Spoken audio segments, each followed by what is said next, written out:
Hello friends, welcome back to my YouTube channel all in one story time. Sumitra Devi बिना दुपट्टे के ही घर के बाहर भागी जा रही थी, जैसे कोई उनके पीछे पड़ा हो। तभी पड़ोसियों ने उनकी यह हालत देखी, तो उन्होंने तुरंत उनके बेटे को फोन लगाया और बताया कि उसकी माँ बहुत घबराई हुई है और फिर उनके घर उनको घर पर छोड़ आए। और फिर वह अपने स्वर्गवासी पति की तस्वीर के आगे खड़ी होकर जोर जोर से ये बातें बोल रही थी, ताकि ऑफिस से घर आया उनका बेटा आदित्य बाहर से ही सब सुन ले। जब आपको पता था कि आपके अलावा मेरा इस दुनिया में कोई नहीं है, तो आप मुझे ऐसे छोड़कर क्यों चले गए? देखिए ना, आपके ही घर में मेरे साथ कितना बुरा व्यवहार हो रहा है। लगता है जैसे मैं इस घर के लिए कुछ हूं ही नहीं।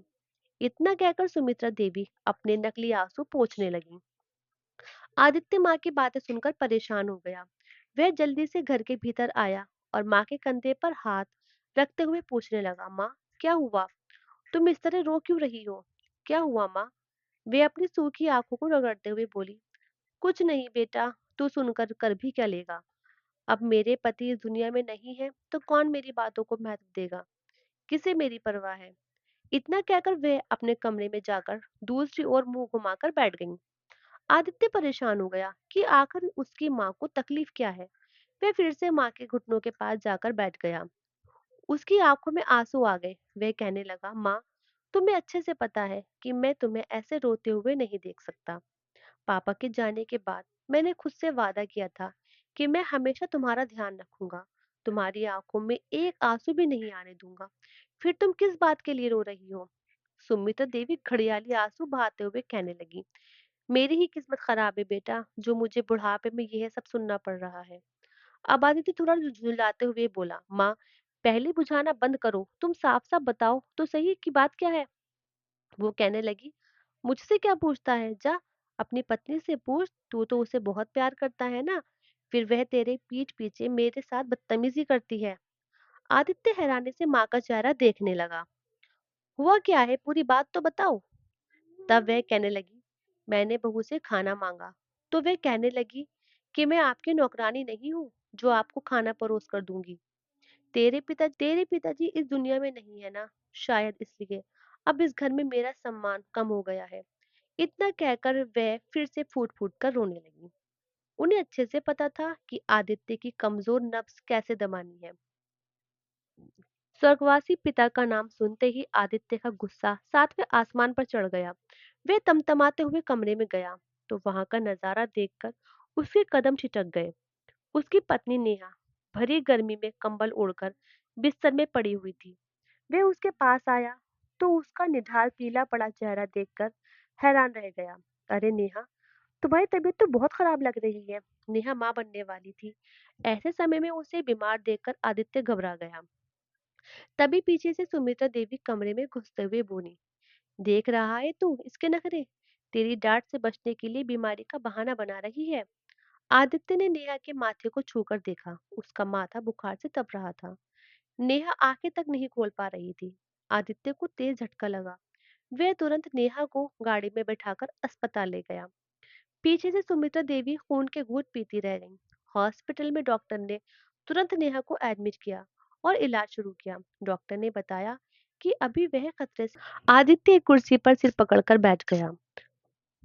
उसके दिमाग में यही घूम रहा था कि नेहा की हालत इतनी खराब थी और माँ फिर भी उसे उसकी पत्नी के खिलाफ भड़का रही थी। उधर सुमित्रा देवी गुस्से में थी कि इतना ड्रामा करने के बाद भी रही थी। उधर सुमित्रा देवी गुस्से में थी कि इतना ड्रामा करने के बाद भी बेटे ने बहू को कुछ कहा ही नहीं, उल्टा उसे अस्पताल ले गया। अब घर के सारे काम उन्हें खुद करने पड़ रहे थे। उन्होंने अपने ही चलाने की कोशिश की उन्होंने हमेशा घर में अपनी ही चलाने की कोशिश की थी। बेटे को पति के नाम पर भावनात्मक रूप से ब्लैकमेल करना उनका हथियार था। लेकिन आज आदित्य सब कुछ समझ चुका था। अस्पताल से छुट्टी के बाद आदित्य ने नेहा को सीधे उसके मायके भोपाल छोड़ दिया। जब सुमित्रा देवी को यह पता चला तो वह बोली, अभी तो बहू का 5वां महीना ही चल रहा था, अभी से मायके में आराम करेगी? घर के काम कौन करेगा? आदित्य बोला, वैसे भी आपको उससे इतनी शिकायतें थी, अब वही रहे तो अच्छा है। मुझे रोज ऑफिस से आकर किचकिच नहीं सुननी। सुमित्रा देवी जल भुनकर रह गईं।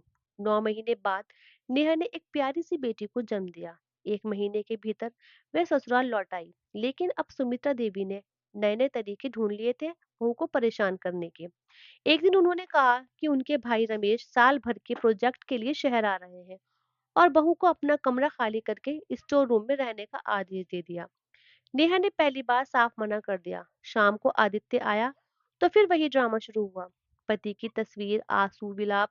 लेकिन इस बार आदित्य ने साफ कह दिया, अगर पापा होते तो आपको ही डांटते। बहू का कमरा किसी मेहमान को नहीं दिया जाता। ये सुनकर सुमित्रा देवी सन रह गईं। आदित्य ने साफ कर दिया कि अगर घर का माहौल बिगड़ गया तो वे किराए के घर में शिफ्ट हो जाएगा। उस दिन सुमित्रा देवी समझ गई थी कि अब पति का नाम लेकर बेटे को नहीं डराया जा सकता। उसके बाद सुमित्रा देवी ने कहा, तो मैं वृद्धाश्रम चली जाऊंगी। अब देखती हूँ तो अपनी पत्नी का साथ देगा या अपनी माँ का। आदित्य ने कहा, मैं सच का साथ दूंगा और सच ये है कि आप गलत हैं। सुमित सुमित्रा देवी ये सुनते ही चुपचाप अपने कमरे में चली गईं, क्योंकि वो जान गई थी कि अब उनके पैतरे अब काम नहीं आएंगे।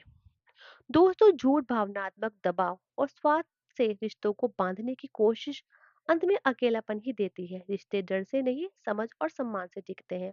आई होप फ्रेंड्स कि आपको ये कहानी पसंद आई होगी, तो चैनल को सब्सक्राइब करना मत भूलना। तो मिलते हैं ऐसी एक और अच्छी कहानी के साथ। तो तब तक के टाटा bye bye, thanks for watching.